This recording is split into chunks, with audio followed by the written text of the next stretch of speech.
Hello, this is Ronnie Trost Auto Repairs for Detroit Diesel Engine 6.2. So I've had this thing break down quite a bit, but so recently I got the bugs worked out again. So I just want to go through for some of you new mechanics.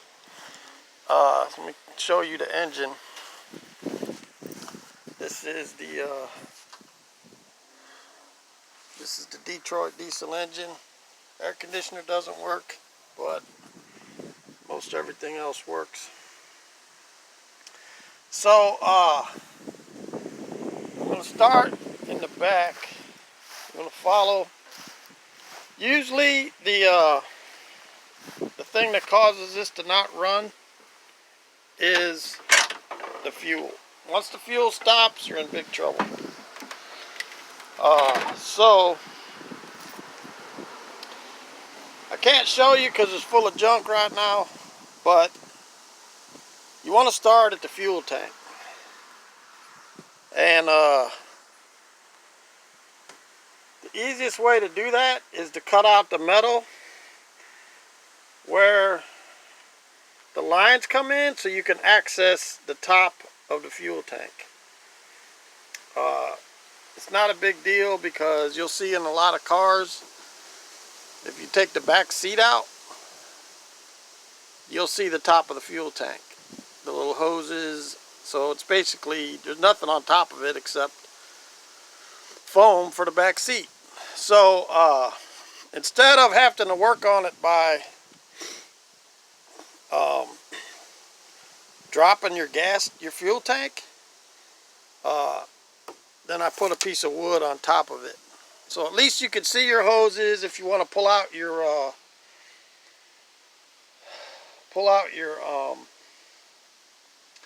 fuel gauge and analyze it, clean the metal filter, check the wiring or whatever. If you pull it out and you ground it, you can test your fuel gauge. But you just have to make sure you ground it, otherwise it's not going to work. But you can test your fuel gauge, whether it goes all the way to the top or all the way to the bottom, things like that. So I actually had to put a new fuel tank in, which cost $100 because the one I had a big rust hole at the bottom. So that was rather easier to do with the metal cut out. And you got to follow. You have a return line that just make sure all your lines are hooked back up, because you have a return line from your fuel injection pump, and that has to be working properly. So then we're going to follow the fuel line under the truck. Okay, now I removed the hoses from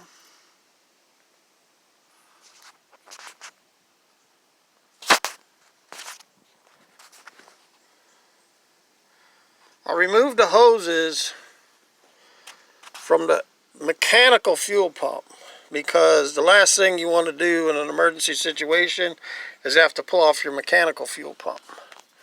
You just want to have an electric fuel pump. As you see, I got a Holley electric fuel pump,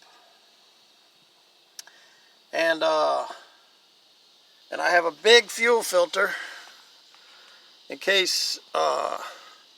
Originally I had one because of if the tank gets a little rusty, it'll clog things up.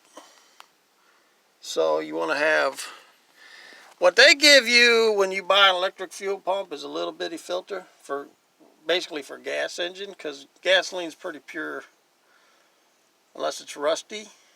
But just get rid of that and get a big one, and just make sure that everything has a lip on it. You can't just hook a fuel line, but if you cut a metal line, you got to have a lip on it. So the way you do that is you go to the hydraulic shop. It's hard to get at auto parts because they don't really carry everything you want, but the hydraulic shop hydraulic plumbing for vehicles or whatever. You get a brass fitting. See, this didn't have a lip on it. So you get a brass fitting, has a little ring inside, a little brass ring that you hook on, and then they put this all together, and then this coming out of the pump has a lip on it. So everything has a lip so it doesn't just pop off or leak.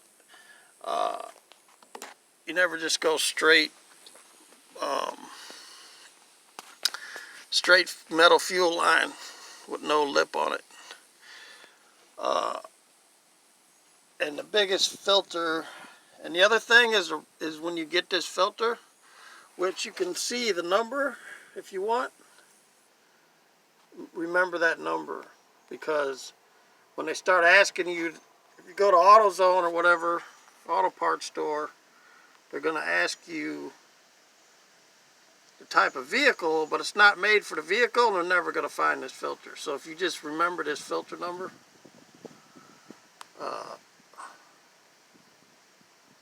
you can always, it's FF45060L is the number for the filter. Okay, so we're following.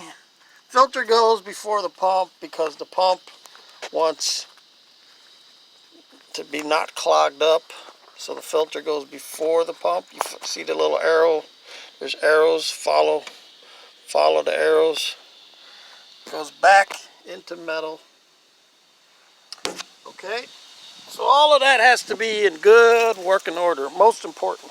Oh, the other thing I was going to tell you was that this filter, big as it is still going to get clogged up. Reason being, I read somewhere that mold will grow on diesel fuel.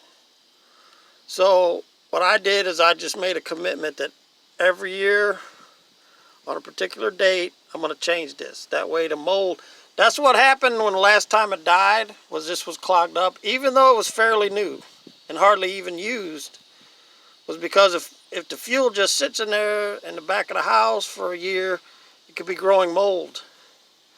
So this is clogged up. You got to make sure this is always free. You can blow through it if you want,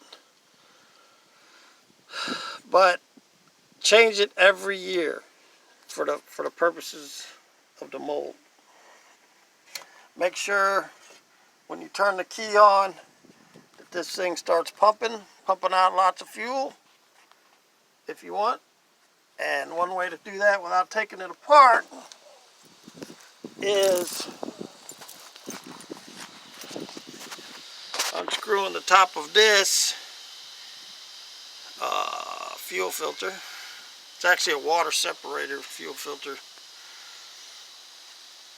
And it'll actually push air out the top when you turn the key on, which almost primes it, but it's still not really primed. If you run out of fuel, you have to prime it. And the only way to prime it that I know of is to just crank, and I unscrew one of these fuel injectors to let some of the air out. And when I put a paper towel down there, and when I see a drop of diesel fuel hit the paper towel, then it's fairly well primed. It'll start with one of these disconnected. So it helps prime it. I mean, some people take off more than one, but it's hard to get them back on, so I don't really do that. Okay, so following the fuel line still, I'm actually going to take this off for you guys. Take off my air cleaner. Should feel privileged. I'm actually taking something apart for you. So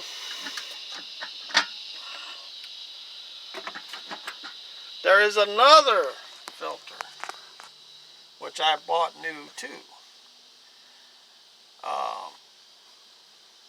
So this line actually goes into this, comes back out, These two items are rather expensive, but you want a diesel truck, this is what you get. So, this is then the filtering system for the fuel injection. Now, the truck had this contraption here hooked up, which is some kind of cold air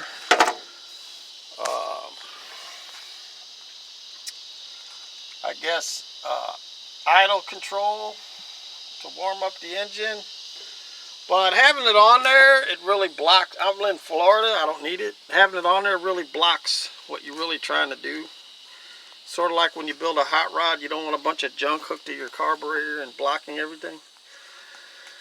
So this here also can create a problem because it has an on-off switch. This is your on-off switch for your engine. So this one in the front opens it up with a shot of electricity from your 12-volt circuit. Now this is grounded, the metal around it, and it has to be grounded or it won't work. So this is also positive. This is the main on-off. This is for, I'm pretty sure it goes to the return line to the fuel tank. When you have fuel injection, you need a return line for excess fuel. So when you turn the key on, you hear this click. So you can do like, have the key on, here go click, click. If it clicks, it means it's opening. But you could also take this off. 1, 2, 3 bolts. This one broke off. 2 is holding it without it leaking, so I'm not too concerned. I drilled the hole down further, but